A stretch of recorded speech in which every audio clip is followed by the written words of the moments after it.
తప్పిలింట ఎలా తయారు చేసుకోవాలో నేర్చుకుందాము. సర్వపిండి అంటారు, లేకపోతే తప్పిలింట అంటారు దీన్ని. ఇది చాలా రుచిగా ఉంటుంది. ఒకటేసారి 5-6 అయినా తినచ్చు. చాలా బాగుంటాయి. ఇందుకు ఒక మీడియం సైజు సొరకాయని తీసుకొని దాన్ని తురుముకోవాలి. తురుముకున్న తర్వాత ఒక సగం ఉల్లిపాయ, కొత్తిమీర, సన్నగా తరిగిన కొత్తిమీర, బియ్యం పిండి, జీలకర్ర, పచ్చిమిర్చి పేస్ట్ వేయాలి. మీకు అనపగింజలు కానీ ఇంకా వేరే గింజలు ఏమైనా నచ్చితే అవి కూడా వేసుకోవచ్చు. కొంతమంది శనగబేడలు కూడా వేసుకుంటారు.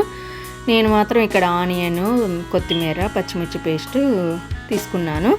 తీసుకున్న తర్వాత దానికి సరిపడా బియ్యం పిండి కలుపుకొని బాగా ముద్దగా చేసుకోవాలి. ముద్దగా చేసుకుని దీనికి వాటర్ యాడ్ చేయవలసిన అవసరం లేదు, ఎందుకంటే ఆల్రెడీ సొరకాయలో వాటర్ ఉంటాయి కాబట్టి దానికి అవసరం లేదు. తర్వాత ఒక చిన్న బాల్ లాగా చేసుకొని దాన్ని జిప్లాక్ మీద ఒత్తుకొని ఒక పెన్నంలో నూనె వేడెక్కాక అందులో ఇలా నేను చూపించినట్టు వేసేసుకొని 2 వైపులా కాల్చుకుంటే, కొంతమంది డీప్ ఫ్రై కూడా చేసుకుంటారు. బట్ నేనైతే ఇట్లా కొంచెం ఆయిల్ వేసి 2 వైపులా నీట్గా కాల్చుకున్నాను. కాల్చుకున్న తర్వాత పెరుగుతైనా తినచ్చు, లేదా రైతాతైనా చాలా బాగుంటుంది. ఒకసారి ట్రై చేసి చూడండి.